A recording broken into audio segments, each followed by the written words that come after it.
COPD key points of prevention. Mostly, a lot of COPD patients are chronic smokers. So, one of the biggest things is for them to stop smoking. And if you don't smoke, don't start. Avoid lung irritants such as air pollution, chemicals, fumes, dust, and secondhand smoking, just to kind of keep your lungs as healthy as possible. Just because with age and as we age, our lung function does deteriorate. So being older can put you at a higher risk for a COPD diagnosis. Maintenance of COPD. For maintenance, it's kind of categorized as two different things. There's a lifestyle management and then medication management. Lifestyle management focuses on improving lung function, quality of life.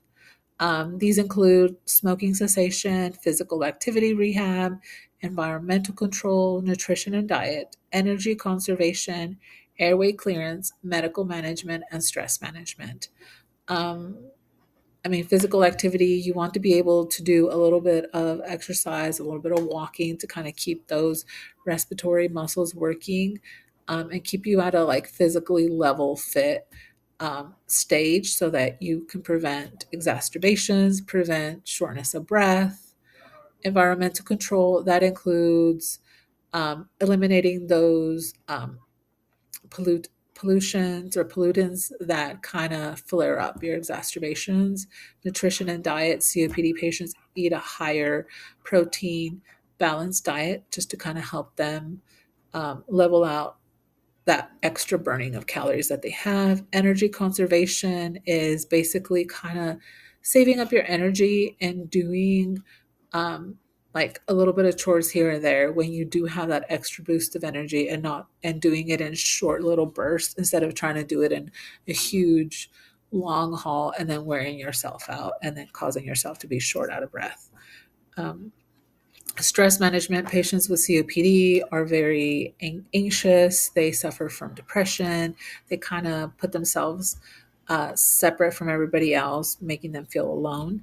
And then we have medication management that focuses on reducing symptoms, decreasing the frequency of exacerbations, and improving quality of life.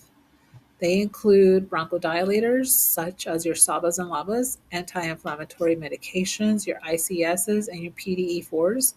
And then other medications include antibiotics, microlides, and vaccinations for like infections, and your vaccinations to prevent infections and hospitalizations. COPD exacerbations. An exacerbation is a flare up of an acute, a sustained worsening, or chronic symptom beyond your normal day to day variation.